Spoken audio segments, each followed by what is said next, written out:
संबित पात्रा कल स्टूडियो में बैठ कर देखिए आपने किस तरह से भाषा का प्रयोग कर रहे थे। ये किसान का मांग नहीं पूरी करेंगे, तुमको करना पड़ेगा गटर पात्रा। तुम संबित पात्रा से तुम्हारा नाम अब गटर पात्रा रखा जाएगा, क्योंकि तुम हर चीज़ों में इन्वॉल्व हो जाते हो जिसमें तुम्हारी नॉलेज भी नहीं है। कृषि मंत्री कह रहे हैं कि बातचीत करने के लिए सरकार पहले से तैयार है, किसान चाहे तो आधी रात को भी बात करने आ जाए, पर कानून तो वापस नहीं होंगे। एक बात बताइए, जिस तरीके से ये काला झूठ बोल रहे हैं कृषि मंत्री, पूरे तरीके से झूठ बोल रहे हैं। अगर किसानों से बात करना चाहते हैं तो आप डेट को फिक्स कीजिए कि इस तारीख को किसान आए, उनसे बात करेंगे इस तीनों कृषि कानून पर। लेकिन ये सरकार सुनने को तैयार है क्या? किसान नेता लेटर लिख रहे हैं सरकार को कि हमारी मांग पूरी किया जाए, लेकिन सरकार सुनने को तैयार नहीं है। लेकिन सरकार अपना अहंकार को भूल जाए और ये गलतफहमी को भूल जाए। ये किसान अपने घर चले जाएंगे। किसान तभी घर जाएंगे जब तीनों कृषि कानून रद्द हो जाएगा और एमएसपी पे कानून बन जाएगा। घबराने की किस बात की है? ये देश की दूसरी आज़ादी की लड़ाई है। हम 90 वर्ष लड़े तब हमारा देश आज़ाद हुआ था। अभी तो हम 7 महीने से लड़ रहे हैं। लड़ेंगे जब तक हमारी मांग पूरी नहीं हो जाती है, तब तक लड़ेंगे। ये सरकार को भी पता चल जाएगा कि किसे पल्ला पड़े हुए हैं। ये सरकार को भी बीपी हाई हो गया, जाके पता कर लीजिएगा। मोदी जी किसान का नाम सुनते ही बीपी हाई हो जाता है उनका। नहीं, किसान घर जाए ना जाए, सरकार पे क्या फर्क पड़ता है? क्यों नहीं फर्क पड़ेगा? कहाँ फर्क पड़ रहा बताइए? बंगाल में क्या हुआ? बंगाल में क्या हुआ?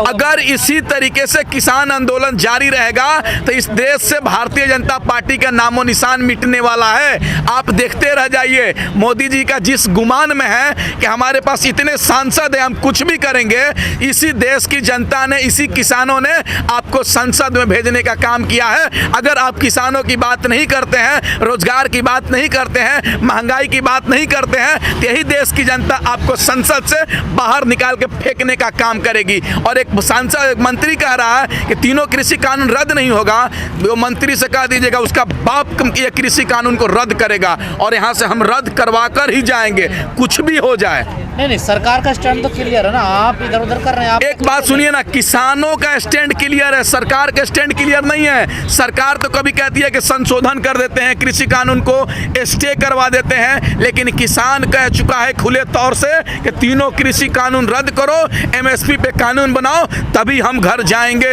एक बात सुनिए ना, देश में महामारी चल रही थी, पूरे देश के लोग घर में दुबके हुए थे, लेकिन किसान तभी बॉर्डर पे बैठा हुआ है। इससे बड़ा देशभक्त कोई नहीं हो सकता है, इससे बड़ा देश प्रेमी कोई नहीं हो सकता है। सरकार को सोचना होगा और सरकार को हम मजबूर करेंगे कि ये तीनों कृषि कानून रद्द करे, और नहीं करेगी हम इंतजार करेंगे ना, हम तो करवा कर ही जाएंगे। आप देशभक्ति की बात कर रहे हो, देशभक्ति सरकार करे बिचौली हो आप लोग। बिचौलिया ये तो सत्ता में बैठे लोग, दलाल लोग हैं, जो 2014 से पहले कहते थे कि बहुत हुआ किसानों पे अत्याचार, अब की बार मोदी सरकार वही तो सत्ता में आकर किसानों पे अत्याचार करने का काम कर रहे हैं। ये सलवार जीवी लोग, रामदेव बाबा किसानों के कहते थे किसानों की आय तो गिनी होगी, लेकिन क्या हुआ?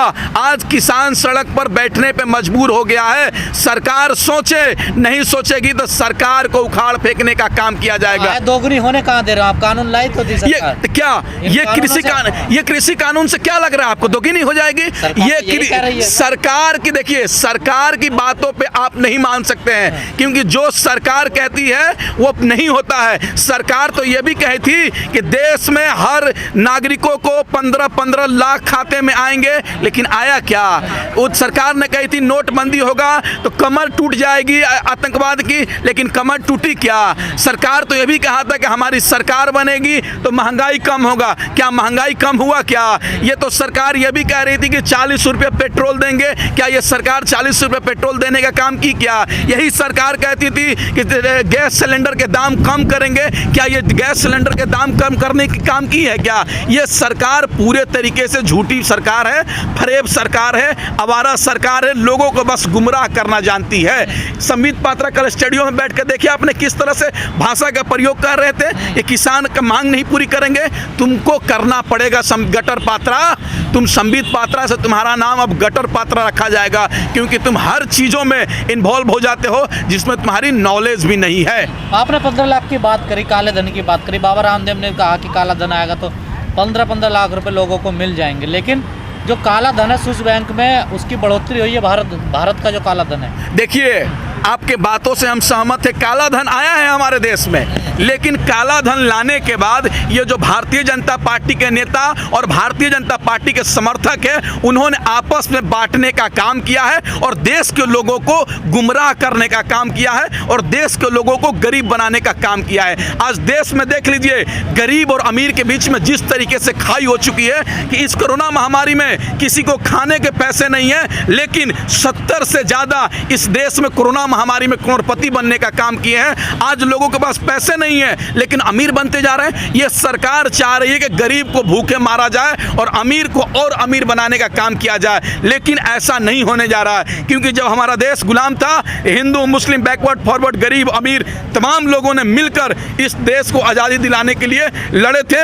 आप इसको नहीं बांट सकते हैं। सरकार से हम मांगेंगे, हर अधिकार की लड़ाई लड़ेंगे, चाहे तुम NSA लगाओ, चाहे UAPA लगाओ, चाहे कुछ भी लगाओ, चाहे जेल में डालो या गोली चला लो, हम अपने अधिकार के लिए लड़ेंगे। बाबा भीमराव अंबेडकर साहब ने हमें संविधान दिया है, लोकतंत्र दिया है कि राइट टू स्पीच, हमें बोलने का अधिकार है, राइट टू प्रोटेस्ट, धरना प्रदर्शन करने का अधिकार है। हम करेंगे अपने हक और अधिकार के लिए, और इस कीने कृषि कानून के लिए हम लड़ेंगे। हम मरना पसंद करेंगे लेकिन देश में ये काले कानून लागू होना पसंद नहीं करेंगे। क्या लग रहा है पासा जी, कोई नतीजा निकलेगा क्या इस आंदोलन का? आंदोलन का नतीजा निकलेगा, और जैसे आप देख रहे हैं कि 7 महीने हो गए लेकिन किसान यहाँ पर अपनी मांग को लेकर जो बैठे हैं, और ये जो सरकार गूंगी बहरी बनी हुई है, तो ये आने वाले उत्तर प्रदेश के चुनाव में, क्योंकि आपने देखा जो महंगाई आज इन्होंने कर दी है, आप ये देख सकते हैं कि 390 रुपये का जब सिलेंडर था, तो ये सिलेंडर को